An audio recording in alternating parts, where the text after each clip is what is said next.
always say to me, well, surely online must be impacting on you. But again, online is about convenience and it's about speed. What we do, and we're touching at the beginning of this conversation, is it's much more about a day out. There's one of the characters on Coronation Street, Sally Metcalf. I don't know whether you're a fan. I'm not a big Coronation. I'm not a Coronation watcher. You're not a Coronation watcher? No. How do we ensure that we are best within the market? And it comes back again to that element of no complacency. So on today's episode of the Engaging Marketeer, I am joined by Kenny Murray, the general manager of probably one of the largest attractions in the Northwest, bringing people up here, Cheshire Oaks. So Kenny, can you tell us, how many people do you get through Cheshire Oaks on a weekly or a monthly basis? Yes, if you look at Cheshire Oaks, I think we'll probably have about 7.8 million people that will go through the centre this year. So Cheshire Oaks was built and developed back in 1995. We opened in March 1995. So we'll celebrate our 30th anniversary, our 30th birthday next year. When we first opened, we were the first designer outlet in Europe. And although designer outlets have moved on and we're no longer the only one in Europe, we are still the largest in the UK. So yeah, not only are we dominant in the Northwest, we're also the largest designer outlet in the UK. So I think when I mentioned to you over email as well, I'm from South Wales. Not that you can tell from my accent.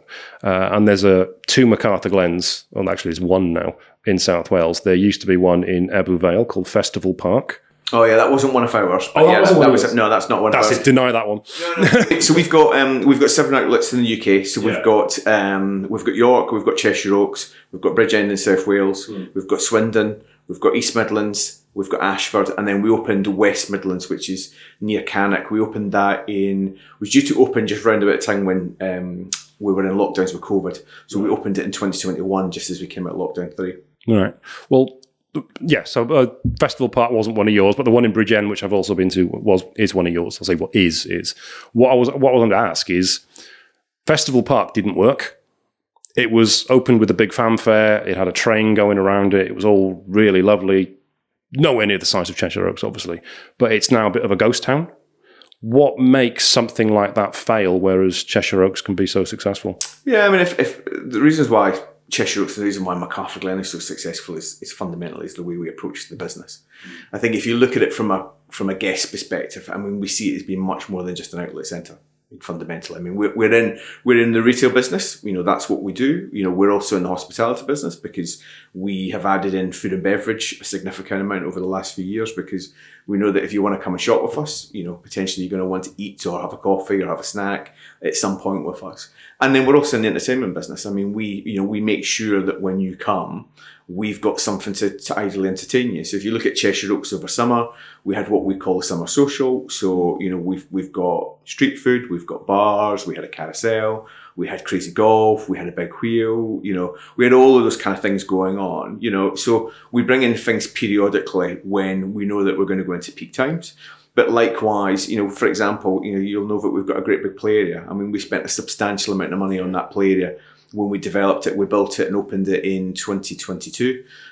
Because what we want is, if you make the decision to come to us at the weekend, we also want the kids wanting to come to us at the weekend, so we know the one barrier to kind of shopping is when you bring the kids with you, it can be a bit boring for them.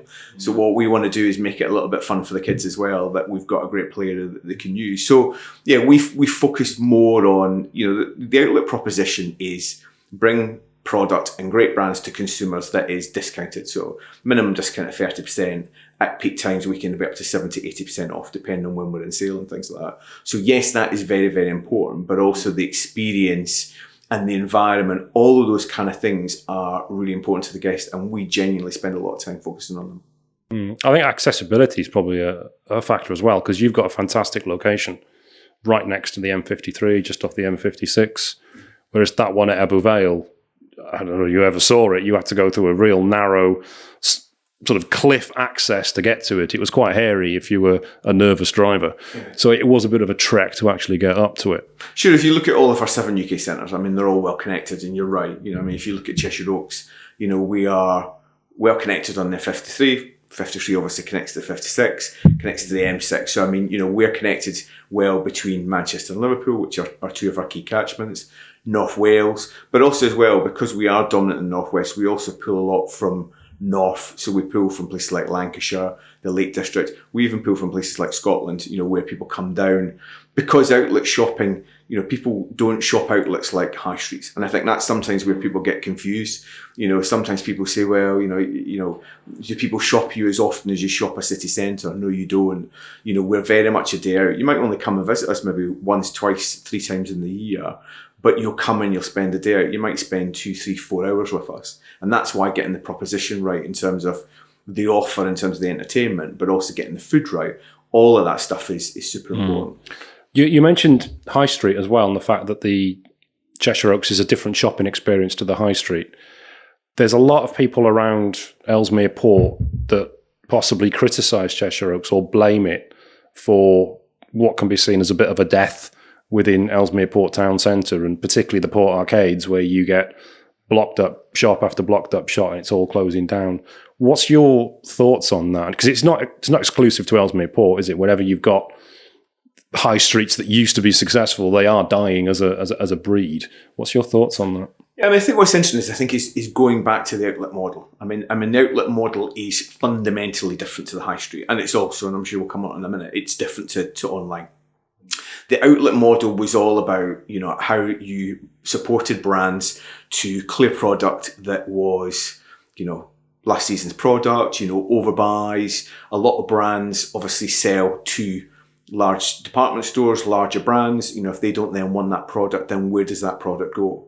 And that was the whole purpose of it. And it was also bringing what would potentially be brands to new consumers. And I always talk about that. I always use a female as an example. It's the lady that would like to buy a Mulberry handbag, could afford to buy a Mulberry handbag, but wouldn't buy it at full price because she's maybe got a mortgage, she's got lots of different bills going out, she's thinking about the kids going to uni, she's doing all of those kind of things, but absolutely would happily come to an outlet and buy a Mulberry handbag with a 30% discount and feel that she was getting great value for money. She wants as good a service, she wants as good as experience of what you would get in the high street from outlet, but she wants that value, she wants that discounted price. And then, as I always talk about it, and we all like to do, likes to then go out, with our friends on a Friday and Saturday and highlight the fact that she got a real bargain.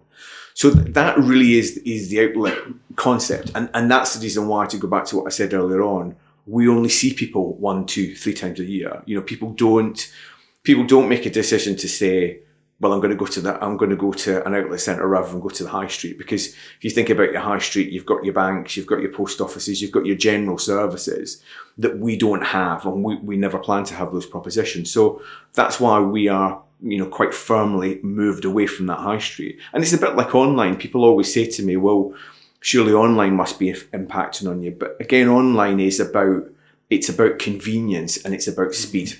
It's about, I'm meeting with you now, but actually I'm going to an event tomorrow and I need to get myself a shirt for it.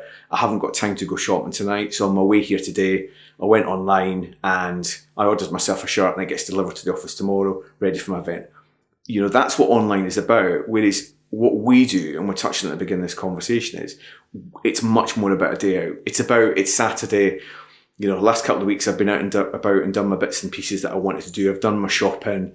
I've done the things that I needed to do. Today I want to do a day out. I want to have a much more relaxed wander around. And ideally I want to get some bargains, and I want to feel that I've come back and I've really got value for money. And that's where we are very much. And I think the one thing as well that people forget about is, certainly if I take Ellesmere Port as an example, is that when we opened back in 1995, we probably employed about 326 people, round about that. We now employ around about 3,500 people. And at peak time, so as we go into what we call the golden quarters, October, November, December, as we go up to Christmas, we will employ up to near 4,000 people, probably about 3,800 people with temporary roles. So we've been huge for the local area and the local economy, because of those 3,500 people, we know that 3/4 of them live within Cheshire West and Chester. If you then take that number and go into it even further, about 85 to 90% of those people live within Ellesmere Port. So what we have done is generate some fantastic employment for the local area. I was talking with the guys upstairs actually about, because a couple of them are local to Ellesmere Port and they've lived there all their lives.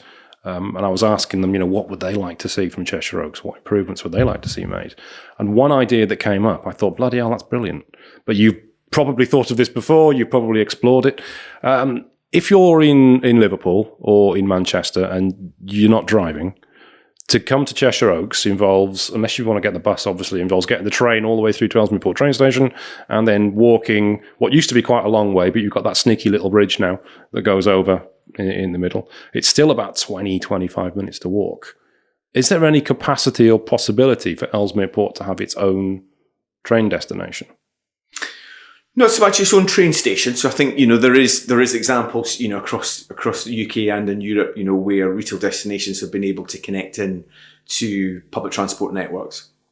And, it's something we would love to do, in terms of not just around convenience for consumers, but also when you look at things like sustainability and environment and thinking about, us being good citizens within, the kind of the area that we operate in. We do consistently look at how, we can reduce our environmental impact. And there's no doubt about it. One of the biggest barriers to overcome is that, convenience.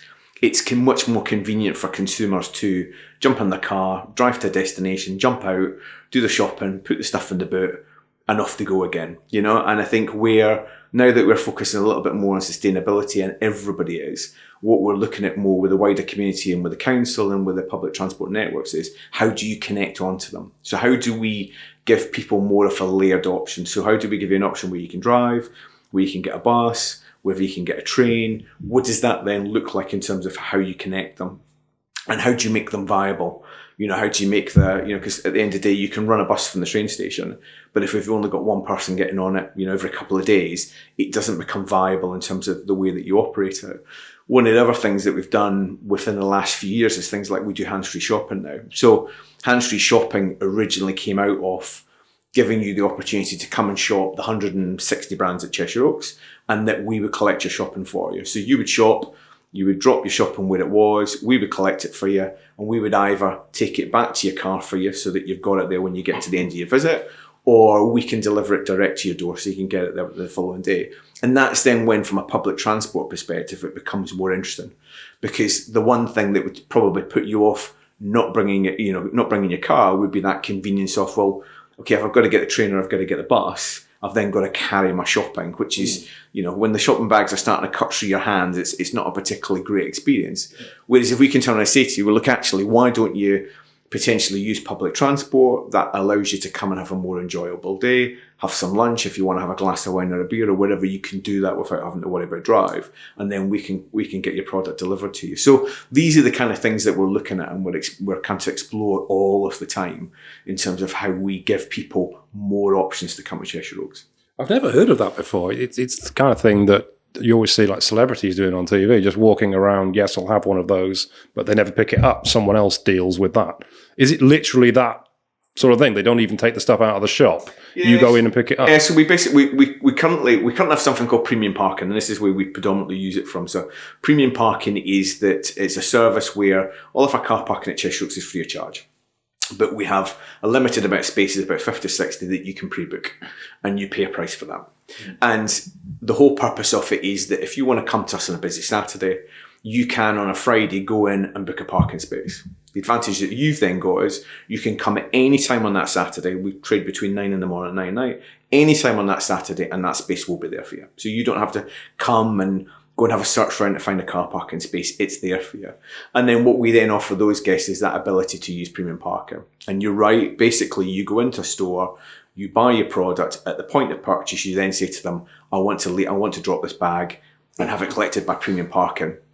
They then will, along with you, organise everything that needs to get done in the store. That bag gets left. One of our guest experience team that then gets pinged off a system we work, gets pinged a message to say, you've left a bag in, let's say, Nike. We will then go and collect that bag, and we will take that then to a point where you want to collect it from, whether that's collecting it from premium parking, collecting it from guest services, or some of our guests, if you've travelled, as people do, from London and around the UK, may say, well, actually, I don't want to take those on the train, so can I get them delivered directly to my home? And we can then organise that and get it delivered to you the following day.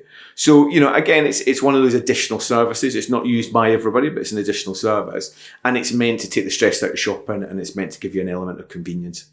Wow, that sounds awesome. I live quite local, so I'm not sure it would work for me, but I do love the idea. I do love the idea. As you brought up the parking and all the parking spaces that you've got and the sustainability aspect, obviously we as a nation and as a planet, we are working towards electric cars. I think we're nowhere near where we're supposed to be, and the government's target is absolutely ridiculous. But at some point in the future, all of those spaces in those car parks you've got will be electric.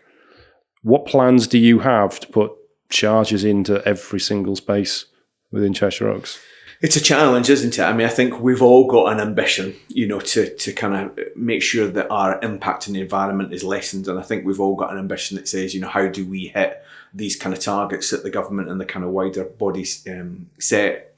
We have already installed, electric charging, but you're right. If we get to the point where, as the government suggests, that diesel and petrol cars are no longer get produced in electric cars, then we've got much more to do within that space. We work very much with the local council, National Highways, and other bodies to try and understand what that looks like. Because one of the challenges is it's not just about putting those chargers in.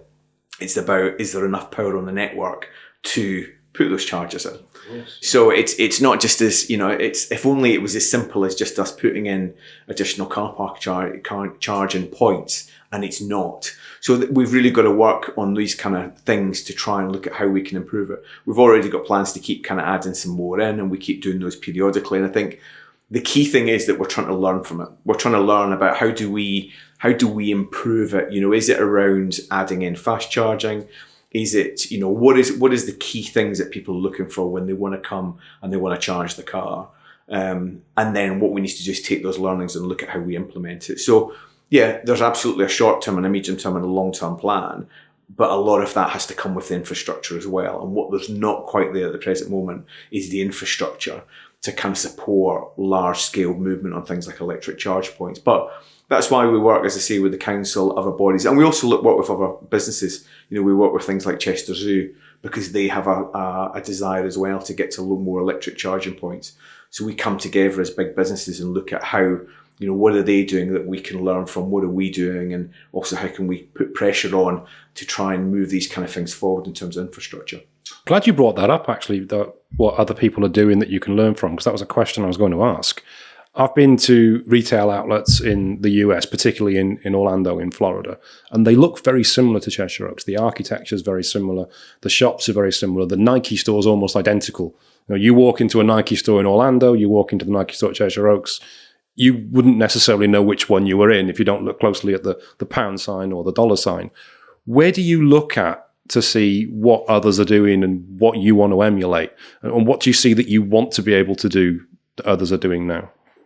We look everywhere. I mean, if I'm really honest with you, there's no stone left unturned by us. We look everywhere, because I think if you restrict your view to just looking in one sector, whether it's outlet sector, it's not the right thing to do. You've got to look much broader than that. And you're right. If you look at the outlet concept, our founder and our chairman, Joey Kempfer, brought the outlet concept from America, brought it across to the UK and delivered the first outlet village at Cheshire Oaks, and has then successfully grown that across UK and Europe. And what I think is interesting is if you look at Cheshire Oaks will turn 30 next year. Our last centre that we opened was what we call Paris-Chevenay, which is just outside Paris. And if you looked at Cheshire Oaks and you looked at Paris-Chevenay, the two centres look substantially different in terms of the look, because you can then see how much the outlet concept has moved on in terms of the thinking, the architecture, the layout, all of those kind of things. But the fundamental thing that's always stayed the same is the fact that we offer you great brands at great prices every single day, and that's always been that point.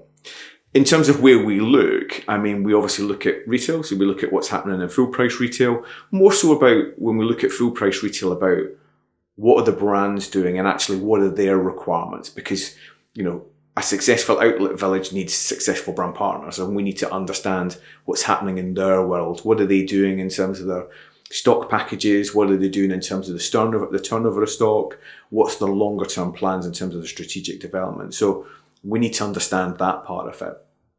Then there's the element around marketing. What is, as is in your business as well, what is happening? If I think about it in my time that I've worked in the business, in the old days, all of our marketing would have been done via radio, press, all of those kind of things. Whereas now, social and digital is much more connected for us. We're using TikTok platforms now, whereas if you'd gone back probably even just 5 years ago, for us to be using TikTok wouldn't have been something that we could have kind of seen ourselves doing. So we've got to make sure that the consumers we're engaging with in the right way, and we're connecting with them. So not only are we looking after the consumers that we've got now, we're also connecting with what will be our consumers of the future. And then in terms of the overall environment and the experience, genuinely we're looking everywhere. We look at hotels.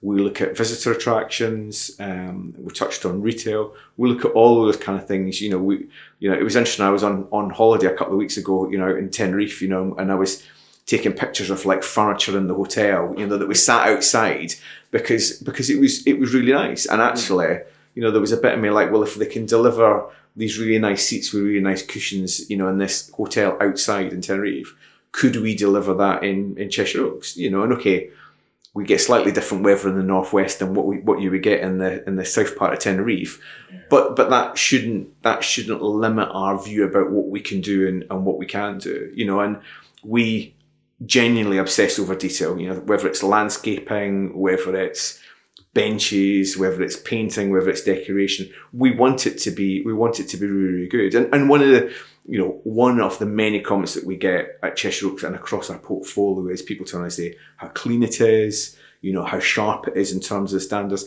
These are the things that matter to us, because our view is if the consumer can see that we really, really care about them and we want to make sure that they've got the best experience, then they absolutely will keep coming back to us. And one of the things I wanted to ask, because you touched on it there about the brands, what makes a good brand good for Cheshire Oaks, to have the stock levels that they're able to turn them over and move the out of season items into the outlet. Are there any kinds of brands that you really want to be attracting to Cheshire Oaks that you've not yet, or a brand maybe that's gone that you want to come back? No, a lot of what we do is, so we do something called How Was Your Day? So How Was Your Day is a consumer insight where, we do lots of insight studies where we try to understand more about our consumers and the brands that we want. But one of the most simple ones that we do is How Was Your Day? So if you've come to centre, you either have the opportunity to scan one of our QR codes and give us feedback, or if, for example, you've maybe used our connected to our Wi-Fi, we may send you an email and ask you for your feedback. Many, many businesses do it. And we will ask you lots of different questions, from, how was your day? What was your experience like? What were the stores like? But one of the questions that we ask is, what brands would you like to see? Because we all would like to see different brands, so Cheshire Oaks is not just a range of brands that Kenny Murray likes and would shop. It's got to be a very kind of broad range of brands. The key thing is making sure that they're reflective of the brands that people want to shop.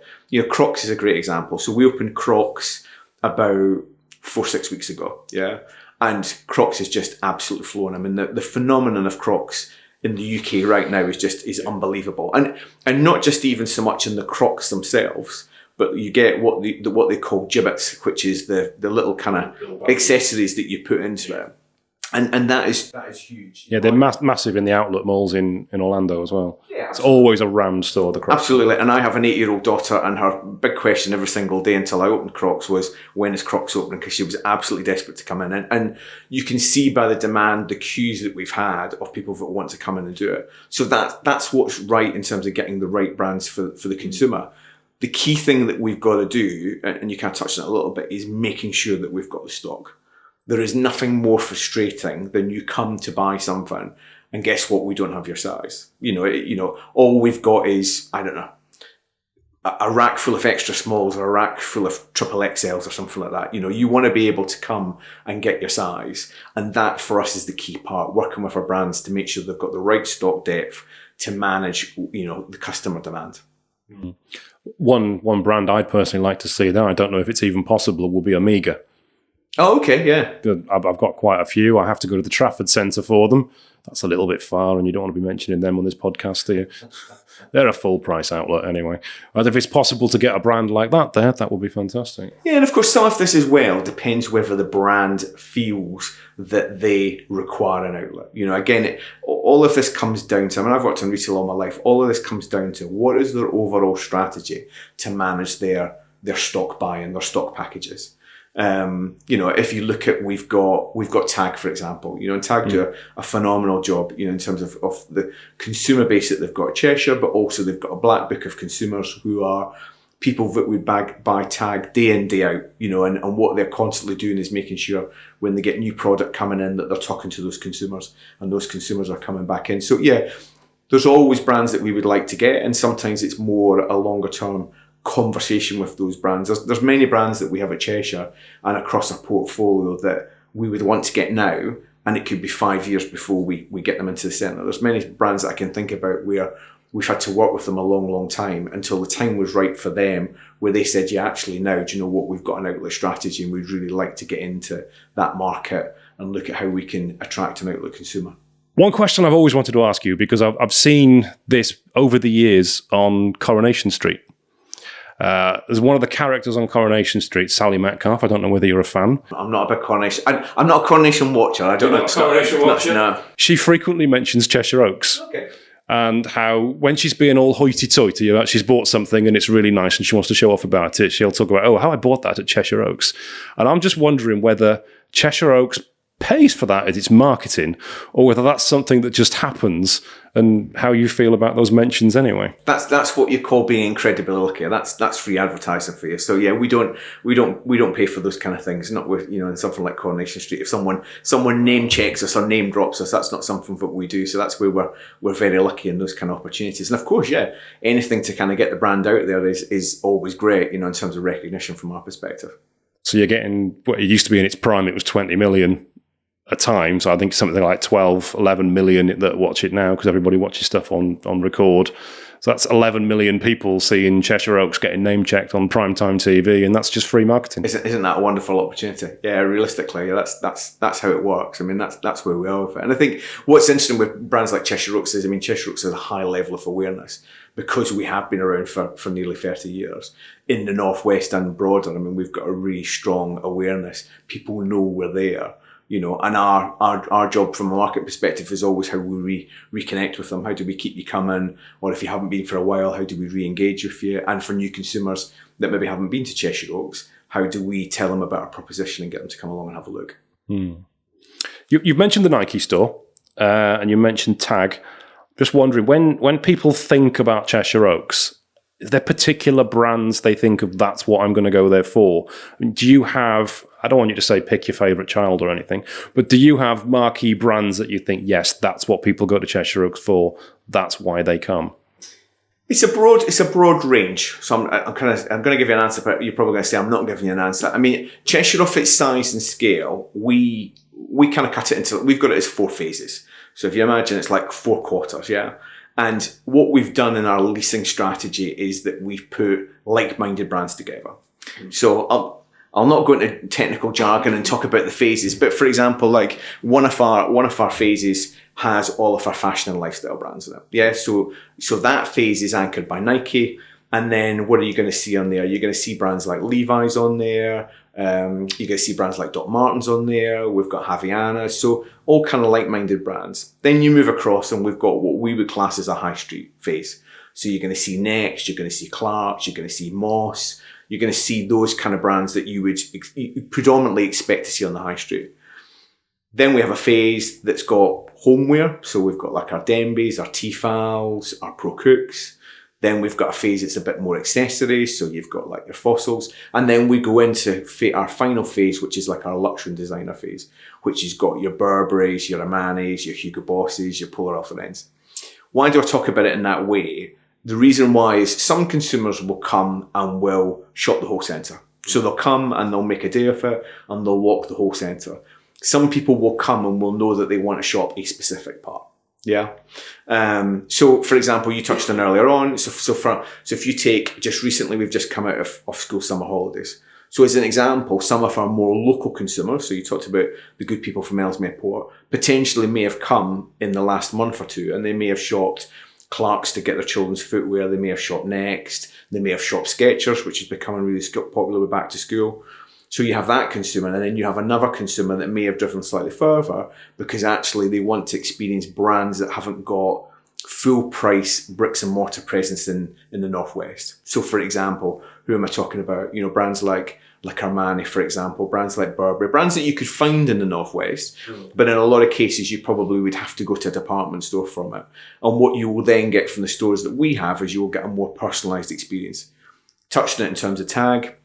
A lot of those brands will have databases where they will, you know, get consumers that very much love that brand, and they will continually talk to them about what they've got coming in, what they haven't got coming in, new ranges that are coming through, all of those kind of things. So people shop Cheshire in kind of slightly different ways. But, you know, yeah, of course, there's the high street staples. You know, the Marks and Spencers is another great example. You know, people will come from Marks and Spencers, but we're really broad. And that's what I think I said earlier on.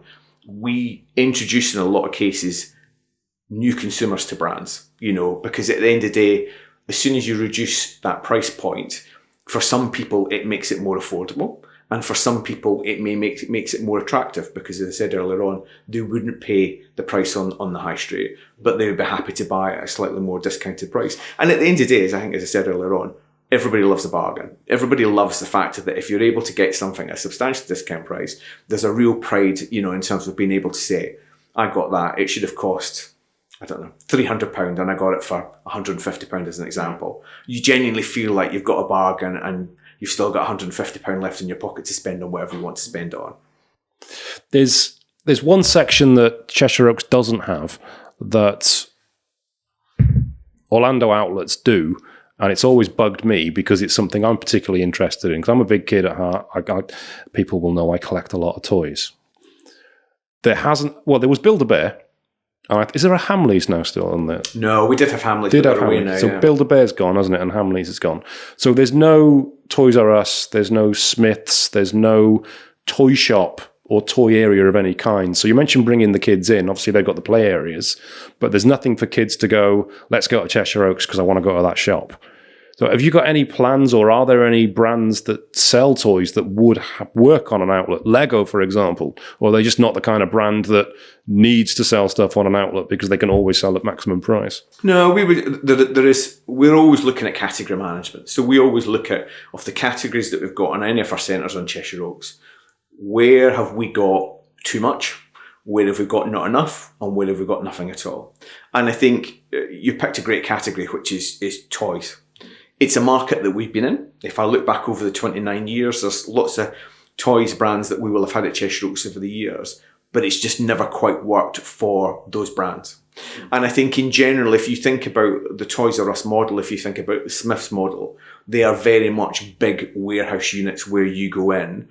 And in a lot of cases, certainly if you think about Smiths, they are already at a very, very affordable price. You then bring them into an outlet, and in some of the cases with, you know, children's toys, it's about volume. Can you then get that same volume through? So it remains an aspiration for us to bring in, you know, children's toys. So it's not a strategic decision that we've made to say, well, we don't want it because it doesn't work for us. We would love to do it, you know, and brands like Lego, absolutely. You know, we would love to do something, but Lego are not in the market for doing anything at the present moment. You know, there's other brands as well that, you know, we would love to have in, but currently, you know, they're not in the market for having an outlet. But that's where I continually keep going back to saying, so we continue to discuss them. And where we always want to be is that we have a relationship with those brands that one day when they turn around and say, we have an opportunity. And what we've learned a little bit is sometimes that might not be doing a 5-year deal with them. That might be turning around and saying, they say, we've got an opportunity for the next 6 months. We want to do something with you. Then we're open to that. I mean, a completely different category to toys. But it's beauty. If you look at Charlotte Tilbury is a phenomenal brand with a phenomenal following. We've always wanted Charlotte Tilbury in the outlets, and we've been able to add them to our lineup. They joined us in 2022. joined us in 2023, and they're with us again in 2024. And that's not on a permanent lease thing. That's on, they've turned and said, we have a requirement over 6 months of the year. We would like to come in 6 months. And we said, absolutely, let's make this work. Let's work together and make it work. So as a business, we are very flexible and very agile in terms of the way that we work for brand partners. And we understand that sometimes it's not just as simple as saying, that's it there, we want it to fit into this box, now let's make it work. Sometimes we need to work with that brand to make it work for them and to work for us. So to go back to your point in terms of toys, if we can find operators even where, we bring them in at key moments, that's absolutely something that we would do if we can find the right brand. Okay. Let's talk about marketing. So obviously that's what this podcast is supposed to be about. It really is, but that's what it's meant to be about. And how you actually promote and market Cheshire Oaks. Again, one daft question I've got straight off the bat is, we get those emails from that company selling advertising on roundabouts. I'm sure businesses all over the UK get those. We looked at the predicted traffic around roundabouts, and the only roundabout in this area that had any value in terms of numbers and worth advertising on was the one at Cheshire Oaks. And you advertise on it. So what's the thinking behind Cheshire Oaks advertising on the roundabout in front of Cheshire Oaks? Fundamentally, for us, it's about customer journey. And it's about, we think about everything. I mean, you touched on marketing. We think about customer journey, not from when you drive through the gates of Cheshire Oaks and you park up. We think about customer journey in terms of from the moment you sit in your chair at home or wherever and you make the decision that you want to come to Cheshire Oaks this weekend, or you're thinking about coming to it in a couple of weeks' time. And for us, it's really, really important that everything that we do is about customer journey.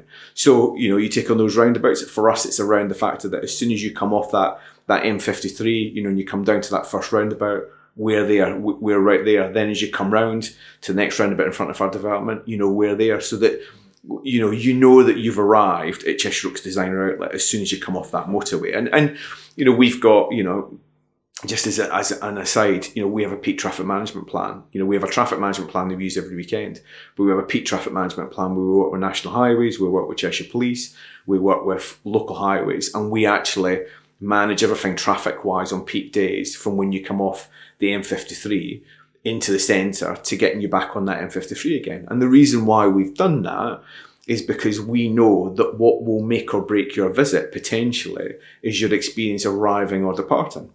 You could come to Cheshire Oaks on a bank holiday and have a wonderful day, have the best day you've ever had, but then you struggle to get out because of the traffic on the main road. And then your recollection of that visit is, the traffic was dreadful getting out on the main road, it took me ages. So that's why we think an awful lot around customer journey. And that's why our website is so important in terms of how we guide people to Cheshire Oaks around the offers we've got, the brands we've got. We touched on earlier on about the ways that you can get to Cheshire Oaks. All of those kind of things is really important to us. How do we make your visit to Cheshire Oaks as stress-free as we can? That's our objective and that's our aim. When you mentioned signage and coming off the M53, one thing again that's always struck me as being a bit strange. When you come off the 56 and get onto the M53, that big road sign mentions Ellesmere Port, it mentions Stanlow. It doesn't mention Cheshire Oaks. So it's quite easy, if you're not local, to go past that entrance, then see the big sign for Cheshire Oaks, which you can see for miles around, realise you've missed that turning and have to do the next one. Is there any way that a sign for Cheshire Oaks can be added to that or brought forward, or have you had these conversations before?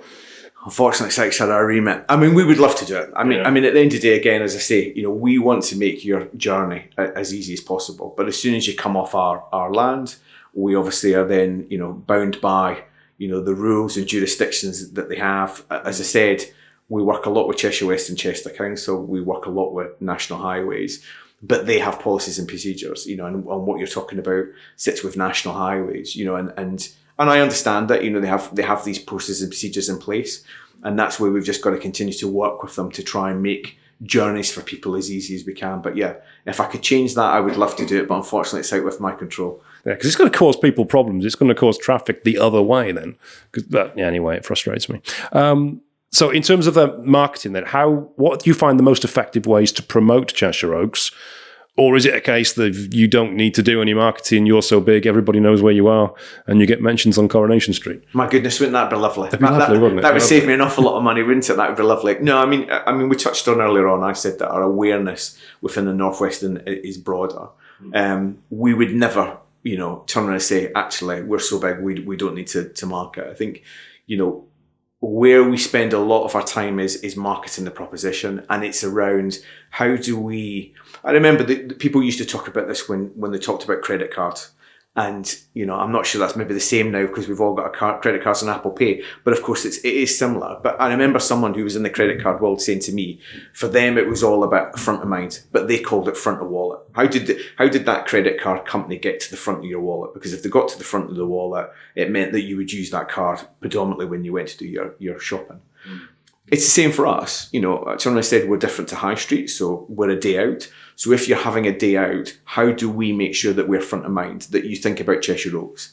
And so we make sure that our marketing strategy is very much tied around that. So throughout the year, we will, as all retailers will do, we'll talk about spring, summer, we'll talk about autumn, winter, but we will also do a lot of work around the key events that we've got, the key moments. So whether that's promotional campaigns that we have throughout the year, whether that's things like the summer social I talked about, or the Christmas village that we have every year, those are the kind of things that we will communicate with.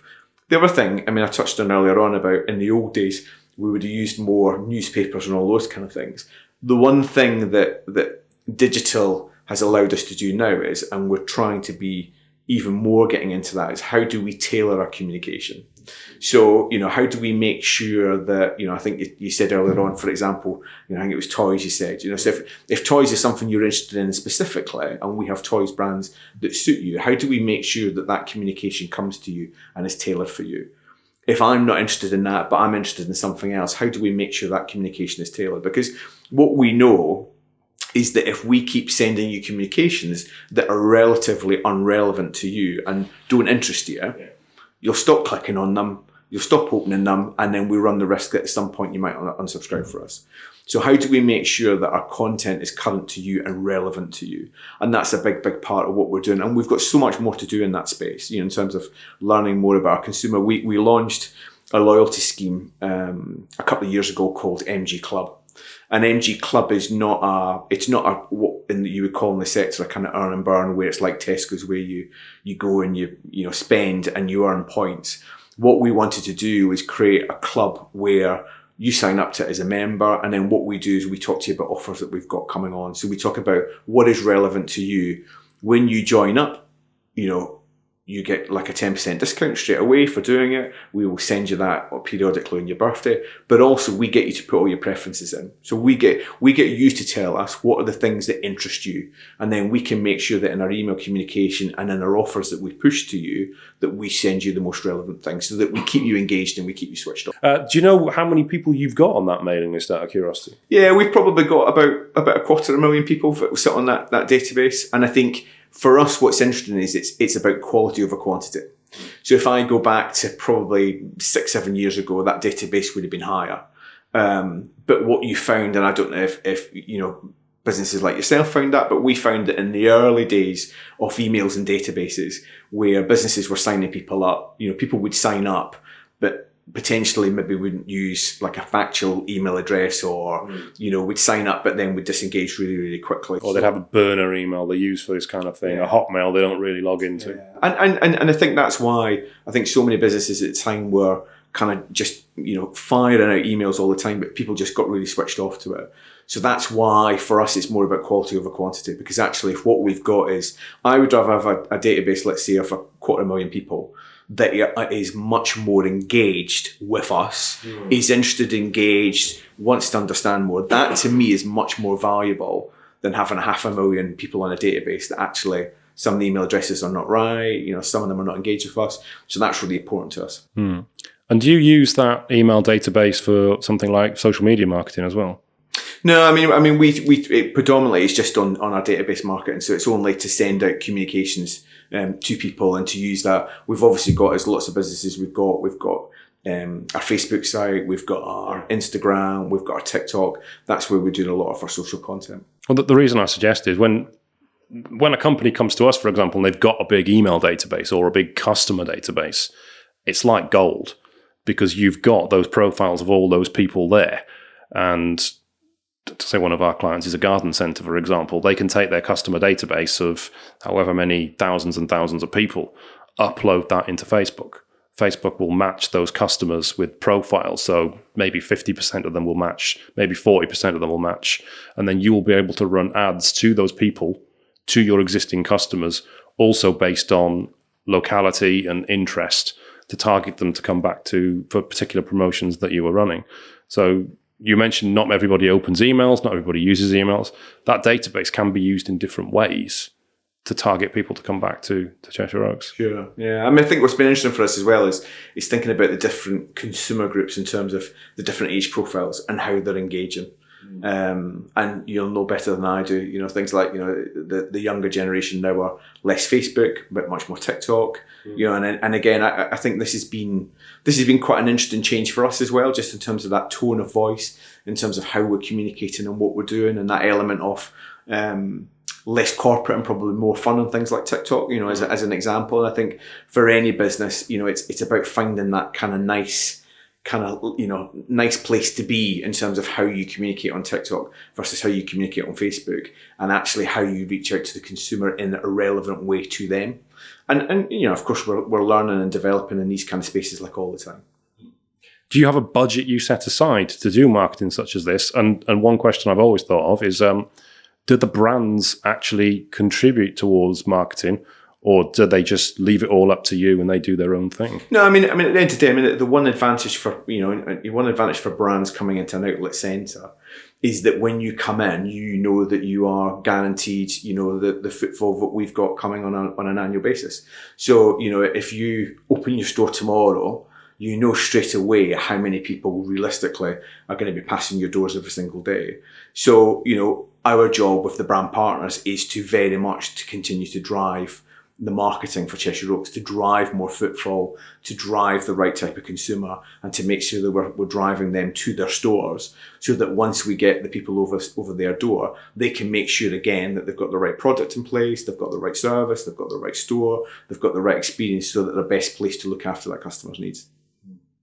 And when I last saw you and you did a talk about the revenue that the brands were doing year on year, you talked about how much it had increased. Do you have a target for 2024 or an expectancy for what's going to happen through 2024 for Cheshire Oaks? Yeah, I mean, like anything, we always want to grow our business. So, I mean, every year at Cheshire, we grow our footfall. Every year we grow our spend. Every year we grow our turnover. Fundamentally, if we don't, we're not then particularly driving, doing things successfully, because that's what we want to do. We want to see all of our brands grow. We have seen continuous growth from Cheshire. The only years, like all businesses, that were interesting times for us were the pandemic of 2020 and 2021. And what was interesting was the day that we went into lockdown 1 in 2020 was actually our 25th anniversary. And what was interesting was being in Cheshire Oaks during lockdown 1, on the times where I would go across to make sure everything was all right. It was quite an eerie place to be, So it was only really those 2 years that we saw a decline. Since then, we've seen continued growth. But again, that comes from the fact that we make sure that we understand what our consumers are looking for. We make sure that we understand the brands, what they're looking for experience-wise, what they're looking for service-wise, and then matching them with the brands and making sure we've got the right brands. And one of the things we pride ourselves in is we have a very, very clear retail focus with our brands. So we have a retail brand academy where we have online training modules for all of our brands. So, you can, if you run one of our stores, there is an online platform where you can go onto and you can get access to training modules. So if you want to get one of your sales team who you think could improve on, let's say, closing the sale or opening the sale or customer service, we will have modules for that. So again, what we're looking all the time is how do we ensure that we are best within the market? And it comes back again to that element of no complacency, us not being complacent about the fact that just because we've been around for nearly 30 years and just because we're the largest in the UK means that people will automatically come to us. People don't have, blank checkbooks. People have a budget, they have a certain amount of money that need to spend every single month. And what we want to make sure is that if they come to Cheshire Oaks, that we're best placed, that if they want to spend their money with us, then we can make sure that they get everything they want to get when they're at Cheshire Oaks. So if we can continually work with the brand partners to really develop what they do, develop the experience, develop the offer, look at how they develop their stock packages, then that's a win-win for the consumer. And do they all use that training? Because it just seems that to have training showing Nike and showing Tag, this is how you manage a shop. This is how you manage this. Do they all embrace that? No, I mean, at the end of the day, but it's not for everyone. And I think that's the key thing. Is that many brands have their own brand ethos, their own way that they operate. I think in many places they call it like their brand playbook in terms of how the staff should look, how the staff should serve, how the staff should be. Let's be very clear about it. We're not trying to tell the brands how they should be running their stores.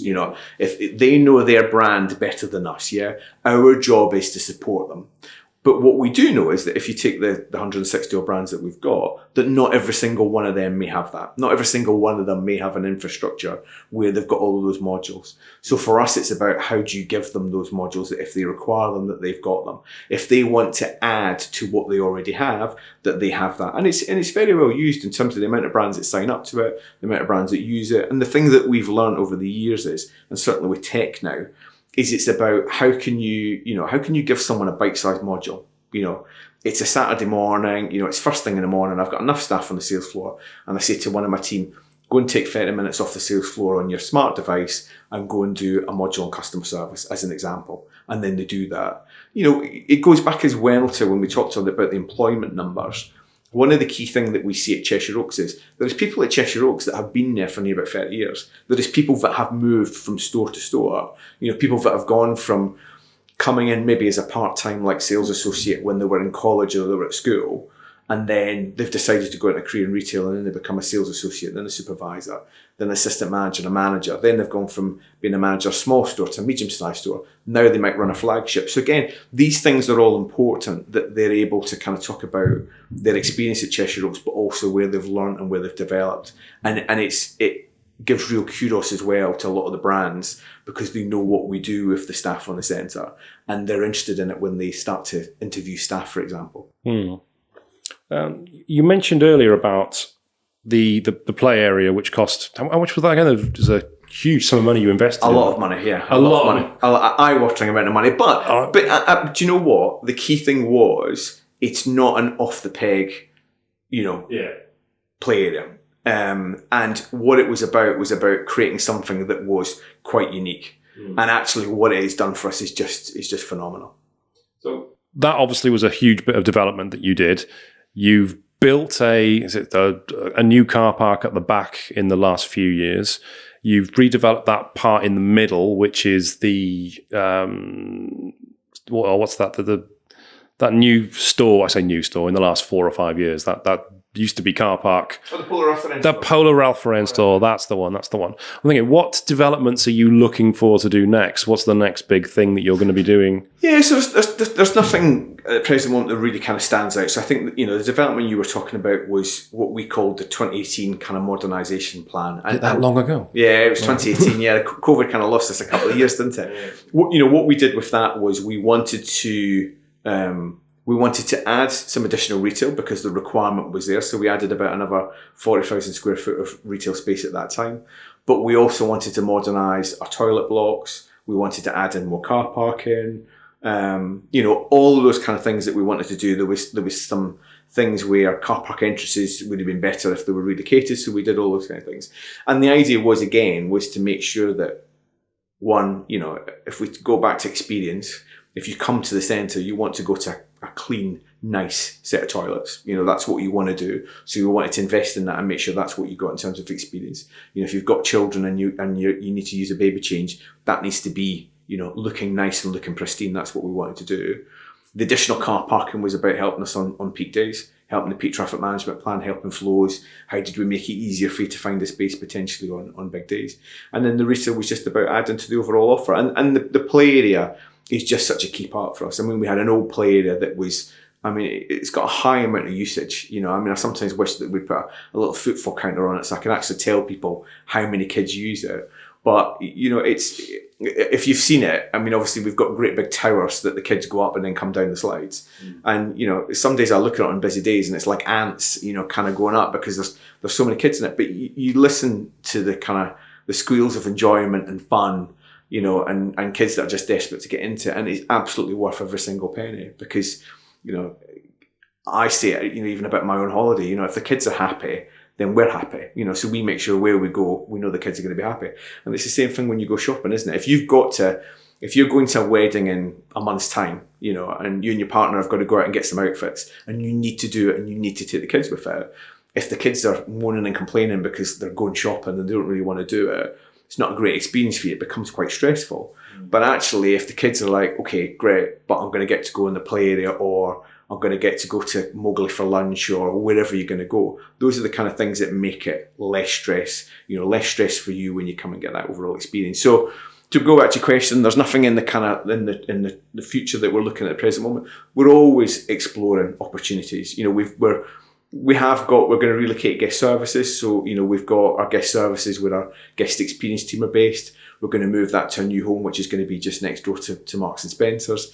Again, the idea with that is how do we make sure that our guest experience lounge or a guest experience suite as you go in has all the things that you kind of need. So if you want to go in and get services, how do we make sure that we've got that? So that will happen relatively imminently. That will kind of happen. And then we're always working. I mean, I think one of the interesting things is managing and operating a centre of the size and scale of Cheshire. We're always doing work and we're always doing things on it. It's a very well-maintained asset coming up for 29 to 30 years old because, one, we want to make sure that it's a safe place to come and shop and a safe place to work, but also we want to make sure that asset looks good, you know, and when, as you arrive, you know, we're always out painting, we're always out maintaining the landscape, and we're always out doing all those kind of things. We try and make sure all those things happen. You know, it's a bit like the pixie dust. We try and make sure all those things happen before people come to shop. But it's really, really important because, again, it goes back to that point of if you come and we haven't taken the time to make sure the landscaping looks good, then that's not particularly great because you think, well, if they don't care about the fact that they've got dead plants, then they don't really care about me. And that's why we really want to make sure that, you know, we get so many comments about things like our landscaping. You know, people come to guest services in the summertime and say, oh, your landscaping looks fantastic, or can I just come and talk to you? Can you pass on my compliments to the cleaning team because they've done an excellent job keeping the toilets clean? These are the things that genuinely matter. And it goes back to the bit I was talking about with you in terms of your experience arriving and departing from the centre. You can have a fantastic time, but if something happens, the last place you go is the toilets and they're not particularly clean and they're not great, that is your memory of going away. And that's why we spend so much time focusing on those things to make sure that we've really got them top notch. With what was it, the Severn Bridge, I think it was, that they're always cleaning it, always painting it from one end to the other. Cheshire Oaks obviously is so bloody big. How do you keep that clean? How do you keep it looking fresh and updated? Yeah, and that's what I was touching on, wasn't it? Really, when I touched on the maintenance piece, I mean, it is, you know, we're always working on it. It's a big asset. It's really important. It's really, really important. You know, people genuinely, the amount of times people say to me, I'm not quite sure people will really see that level of detail. People do. You know, I mean, particularly when they go up in the wheel. Yeah, particularly when they're big. I went up in the wheel and I thought, oh, that roof looks good. Yeah, particularly up in the wheel. But yeah, no, I mean, it's you know, because customers will go into guest services and will comment, you know, and will compliment, and quite rightly will also come in and tell us when we're not doing things right, because you know, at the end of the day, we don't always get everything right, but you know, it's really important. People notice that level of detail, you know, and it's vital, you know, and at the end of the day, it's a big asset, and we've got to make sure that it's a safe place to shop, and we've got to make sure it's a safe place to work. And that, you know, that for us, and going through the COVID years was very, very important. That was super important to us, that we were a safe place to shop and a safe place to work.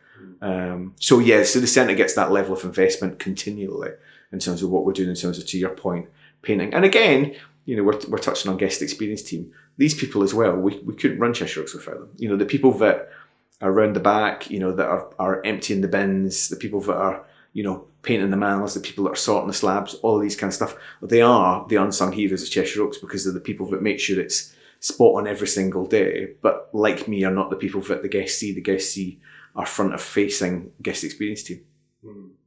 Actually, there was one question I meant to ask, but I forgot about it. Dogs. I've seen signs up. Is it an official policy that dogs aren't allowed on Cheshire Oaks? No, we allow dogs on Cheshire Oaks. I've seen signs that say they don't. No, not Cheshire Oaks Design Outlet. You wouldn't have done on Coliseum. I don't know because I'm not sure what the dog policy is, but on Coliseum.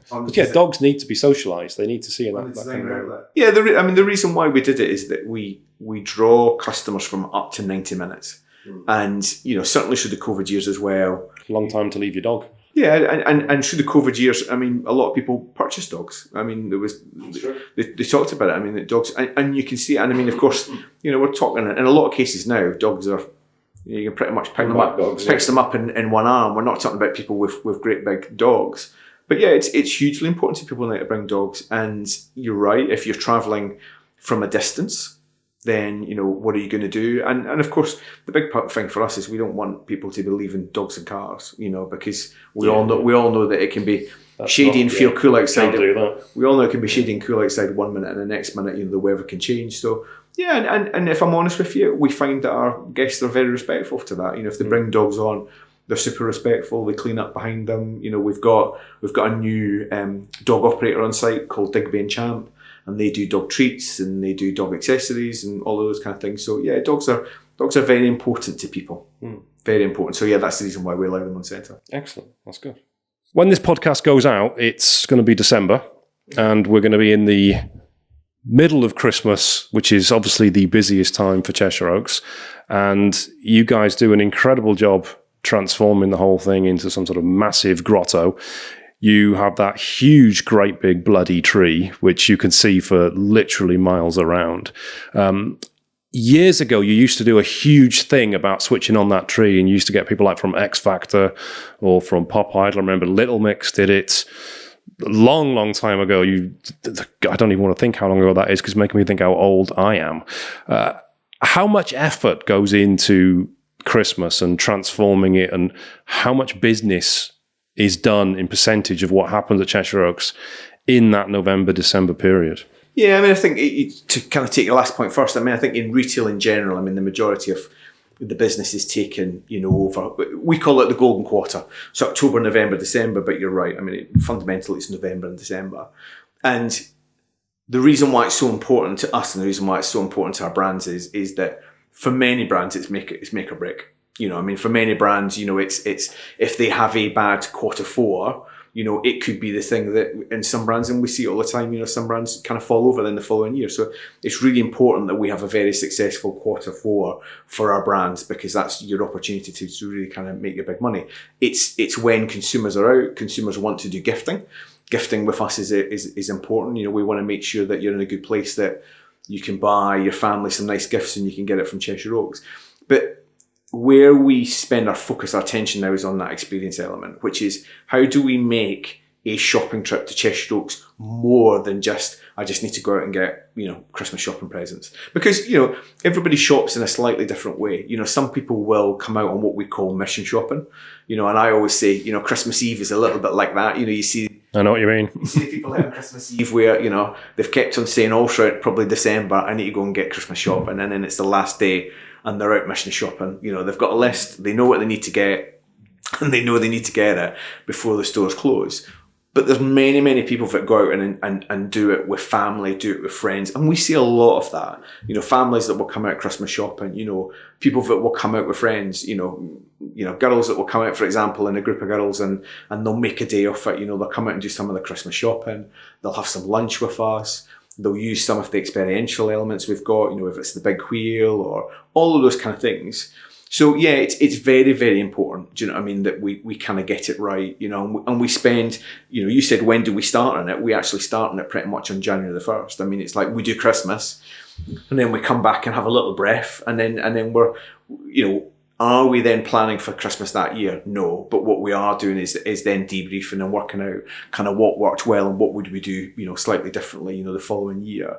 And the key thing is always like, how do we keep it fresh? And I think that for me is always the big thing. How do we keep it fresh? Because if we can become repetitive and keep doing the same thing all the time, then it becomes a little bit boring, to the consumer. So how do we keep it fresh? How do we keep, up to date with what is happening? Things like we always have the carousel there, and there is nothing more classic than a kind of carousel at Christmas time. People love it. Being wrapped up with their coats and their scarves and getting on the carousel with the kids. And again, it's about memorable moments. It's about that opportunity where then suddenly you've got a picture of dad on the carousel with the kid or mum on the carousel with the kid. Those are the kind of things that you remember. So yeah, it's very important to us. It's a very busy time for us. It's a busy time for the McArthurGlen team on site. It's a busy time for all of our contractors, our cleaning security, but it's also a busy time for our brand partners, and that's where we expand our job numbers. So we touched on earlier on, we probably add another 300 to 400 people on, sometimes at kind of Christmas time in terms of temporary vacancies, which are normally local people that have maybe gone away to college, gone to uni, come back, have the opportunity to kind of work for us. So yeah, these are the kind of things that we kind of focus on. Okay.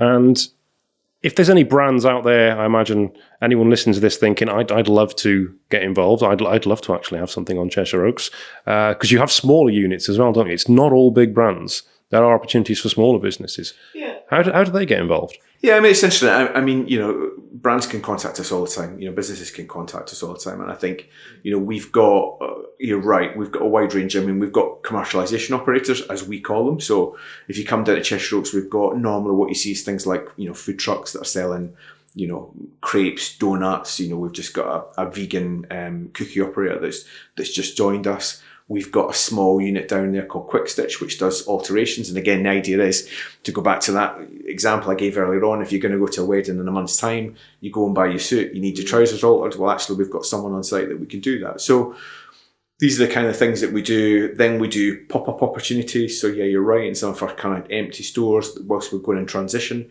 we can do small things. And then we go right up to the longer term leases that we do with many of our brand partners. So, we try to work with people all the time. Sometimes we can't always make it fit and make it work, but sometimes we can find opportunities for brands. And we're always in dialogue with brands. And sometimes, things take a little bit longer. There's a brand called Beeple, which is out there, who we've known Ben and Natalia for like a long time, probably since pandemic. They had an ambition to grow a brand focusing on mental health, well-being, all of those kind of things. And we've talked to them for a long, long time. And then we were able to do something just after the pandemic where we had a unit. We encouraged them to come along. And then we worked with them year on year since then. They were with us last Christmas. So, the timing's not maybe always right straight away. And we can't be to all things to all people. We can't always, do those deals that maybe sometimes people want to do. But we're certainly happy to get into dialogue and to look at how we can support brands kind of get on their feet. And sometimes it may be, we may turn and say, well, look, we're not the right place to do this. Actually, we have a contact, but we might turn and say, well, actually, why don't you contact someone from Chester City Centre? Because actually you'd be better going into one of their small units there. So yeah, anyone can reach out to us as a team. You can reach out to our leasing team, reach out to one of us and we can have a conversation with you to see what the future looks like. Okay. And as a final point, thinking about future, what about you personally? Is your plan to be the general manager of Cheshire Oaks for the foreseeable, for the next decade? My goodness, that's an interesting question, isn't it? I don't know. I mean, like anything, I've worked for McArthurGlen for 21 years. When I joined McArthurGlen, if you'd asked me would I still be there 21 years later, the answer probably would have been no. I've been super lucky that as a business, McArthurGlen's given me a huge amount of opportunities. I've worked across four centres within our UK portfolio. So out of the 7, I've worked in 4. I've also operated one of our centres out in Europe, around Berlin. So I've been really lucky that the opportunities are there for me. So, hence why I then find myself at Cheshire Oaks now running the larger centre. So will I be there until the day I retire? I'd probably be surprised if I am. And I think, like anything, I think that's because hopefully I see myself progressing within the McArthurGlen business. But also what I think is interesting is good is always as well getting a fresh pair of eyes. As a team, the team is always consistently changing, periodically. And I am an individual that actually says change can be good, change can be interesting, not change for change's sake, but the bit that I'm always interested in is bringing different people in, different points of view, different, just different outlooks, around what that looks like, because that sometimes just makes us look a little bit differently and think a little bit. And, the bit that I'm really clear on is that Cheshire Oaks will be there long after Kenny Murray. You know, fundamentally, you look at it, it's 30 years down the line and it's still there. And, you know, I'm sure it'll be there for another 30 years and beyond. So, you know, it's very much, it's my time now. I'll look after it, but people will go in after me and will continue to take it on. I think the interesting point is that you touched on development, is that it's wonderful to manage an asset that's 30 years old that actually, if you had a blank checkbook and could spend as much money on, you know, you could continually improve it and make it better and continually. And that's what makes it super exciting. You know, with Cheshire Oaks, you're not managing and operating something that we're done. Like we've maxed out in it now and we can't do anything. You know, there's opportunities there to evolve the brand mix, evolve the experiential stuff, look at how you develop experience, you know, all of those kind of things. Look at, you know, and that's the most important part, because that's the bit that will keep it current with the consumer group that we've got. It sounds quite exciting, all the possibilities that you've got, and it must be difficult to choose what you want to do next. Yeah, I mean, like anything, I think it's identifying what is most relevant to that time, you know. And the one thing that in McArthurGlen and at Cheshire Oaks is that we put the customer at the heart of everything we do. And I think that is the most important to us. It's anything that we think about, we always say, okay, where's the customer at that, you know? And when I talk about customer, I also talk about our brand partners. There's a reason why we call our brands our brand partners, because we are in a partnership with them, you know, and these kind of things are really important. So when we are thinking about our decision-making process, it's about, okay, how's this going to impact on our consumer, and how's this going to impact on our brands, and how do we improve the experience for both? Kenny, thank you for being on the podcast. Thank you. It's been a pleasure. I've loved it, and I've learned so much about Cheshire Oaks I didn't know before. Well, it's been great. Thank you for your time. Thank you.